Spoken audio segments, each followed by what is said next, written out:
but you have that shiny brand new bike that you've just ridden off the dealership lot, it's going to be a bit more heartbreaking to put that first scrape on it. Dork in the Road recently put out a video stating why he doesn't recommend used bikes, and as much as I respect the Dork, I want to respond. I think you should buy a used bike. If you're watching this, you probably already own a bike, but if you're like me, you're also thinking about your next bike. Before I get into this, let me clarify who I am and what I'm doing here. My name is Peter, and I like motorcycles and motorcycle camping. I'm sort of retired, but a few years before I retired, I got back into motorcycling, and in the last 10 years, I bought and sold 6 motorcycles. Sold 5 because I still own one. 2 were new and 4 were used. 2 were bought from private individuals, and 4 were from dealers. So as I go through the reasons for buying used, I'll let you know my experiences. And as always, I'll fess up to the mistakes I've made. If you subscribe to this channel, and please do, or you've watched other videos that I've made, I tell the truth about my experiences and my learning curve, even when it's embarrassing to me. First, let me clarify my respect for the Dork. The Dork didn't say, don't buy used. He said he doesn't recommend used bikes, and he had lots of good reasons for that. So go watch that video if you want to know why. But he has his reasons. I'll touch on some of them, but I'm not trying to rebut him. Second, I'm currently riding a 2024 Royal Enfield Himalayan 450, which I bought new. So perhaps you think I'm hypocritical. But I'm sharing my experience, and I passed over some nice used bikes that could have saved me a lot of money. There was a lot of hype around the Himalayan 2 years ago, and I admit I was affected. But at any point in time, there's always the latest and greatest bike on the market, and others on the horizon. In a year or two, maybe even a bit longer, these same bikes will start appearing on the used market. So let's just look at why you might want to wait or buy a bike that's a few years old. And first, the most obvious thing is lower purchase price. Used bikes typically cost much less than new bikes. The newer they are, the closer it's going to be, but you should be looking at least 10 or 20% off the retail price. But wait, that's not all. Buying a new bike is not just the sticker price. It's also the dealer prep and other associated costs. At dealers around here, you pay anywhere from $500 to $1,000 plus for the dealer prep.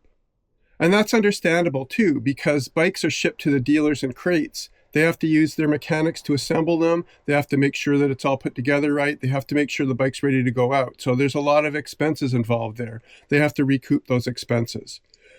Then there's this thing called a dock fee. Now, I'm not sure what the dock fee is. I always think of it as the cost for them to do the paperwork. I kind of feel like this is just an add-on fee, right? There's a cost of doing business in there, and that should be in their margin. And so why are they charging you extra? There's one dealer, and I'll give a shout out to them, the Honda Center on East 1st, just off of Boundary Road in Vancouver. They don't charge you a dock fee for new or used bikes. So I've bought 2 bikes from them, and they've always been great. So that's it. I have no association with them other than being a satisfied customer. So maybe you think you can negotiate a better price through a dealer. If you look at the statistics, dealers are working really close to the line. Dealers have a manufactured suggested retail price. They have to make a living. They've got to operate these big things. They've got to have salespeople. Everybody's got to get a little cut on there. So there's not a lot of wiggle room to come down in price. What I typically see is if you're looking at a bike that's a couple of years old, they might give you credit for some accessories or gear or something else that they sell in the store. And there's a markup on that. And it's easier for them to give you $200 off a jacket than it is to give you $200 off the motorcycle, because their profit is coming through the accessories and the gear. So another reason why you might buy a used bike is that they've already depreciated before you bought it. That means it's going to depreciate less. Now, it depends on what you do with the bike. You know, I bought my Africa Twin, it had 10,000 kilometers on it. When I sold it, it had almost 50,000. So I put that bike through its paces and I put a lot of miles on it. So it's bound to depreciate. When I sold it for about $3,000 less than I bought it for. And that was actually a pretty good price. Like I say, my Africa Twin, about $3,000 over 2 years. My BMW, about $5,000 over 3 years. And again, I put a lot of miles on that bike. The problem with buying and selling bikes privately is that you have to put up with a lot of crap from people who just want to come out and go for a free bike ride. People who, waste your time and say they're coming and then they don't come. There's a lot of hassle to selling a bike. But you sell a bike privately, you're going to get more money than if you sell it through a dealer. You're always working at a disadvantage with a dealer because their whole job is to know the value of bikes, to be able to know at a glance where all the problems are and how much they're going to be able to sell it for. They're buying and selling bikes every day. So you just can't win on that. It's like betting at the casino. It's loaded in their favor and you have to accept that. On the other hand, buying a used bike privately, you're in the driver's seat. Now you got the guys who think their bike's a queen and it should be worth 99% of what it was new, plus they added all these farkles on. And those guys are not realistic. But it's easy to find lots of bikes on the used market. Every community has different ways where the market is working. I like to go to Craigslist, but Craigslist isn't the same thing everywhere. There's Facebook Marketplace, and there's more bikes around here on Facebook Marketplace, but I have this thing, I don't like Facebook, and Facebook Marketplace is such a pain. It's such a terrible interface to do anything on that I tend to avoid it. That's one of the reasons that Dork didn't want to recommend used bikes, is because every city, every community has different ways of bike shopping and where you want to look for something. There's probably other websites and other ways to buy and sell bikes that I'm not even aware of, even in this community. So it's hard to say go used because I can't tell you where to go used. So I'm not telling you how to do your shopping. I'm just saying that if you want to save the most money, if you want to get the best deal, you're going to buy a bike that's a couple of years old. So that brings me to my third point, which is you get more features for your budget. Within your budget, you're going for a used bike, you're going to get more options. So you're not paying the dealer fee and you're not paying the assembly fee and you're not paying the manufacturer's cost. You're going to save several thousands of dollars.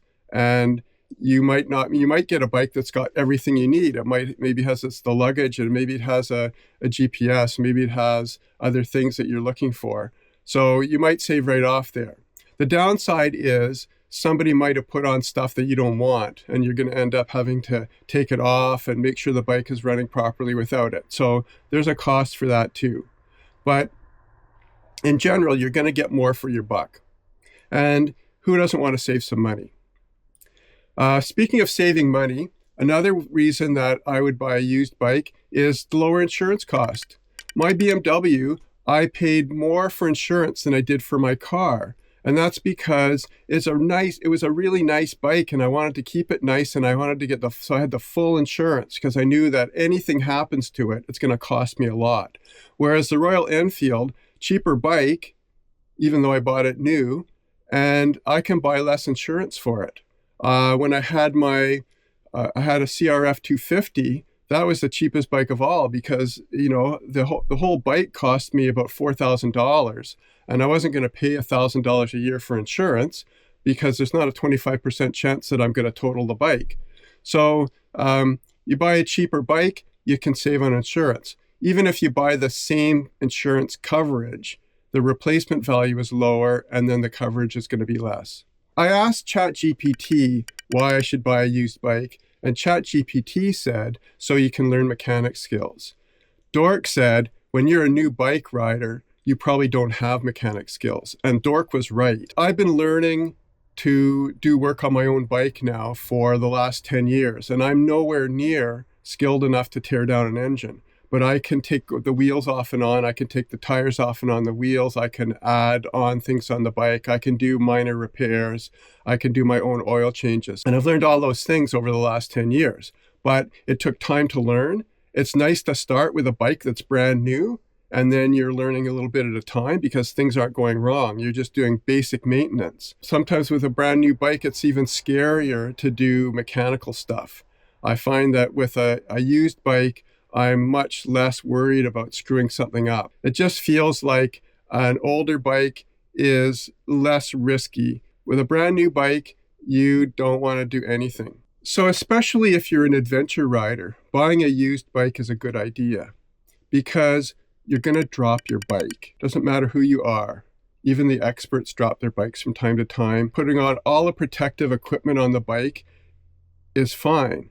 But if you have scraped up crash bars when you go to sell a bike, you're going to lose some money on it, right? It's just what happens with bikes. When you're out in the woods and you're learning to ride off-road, you're going to drop the bike.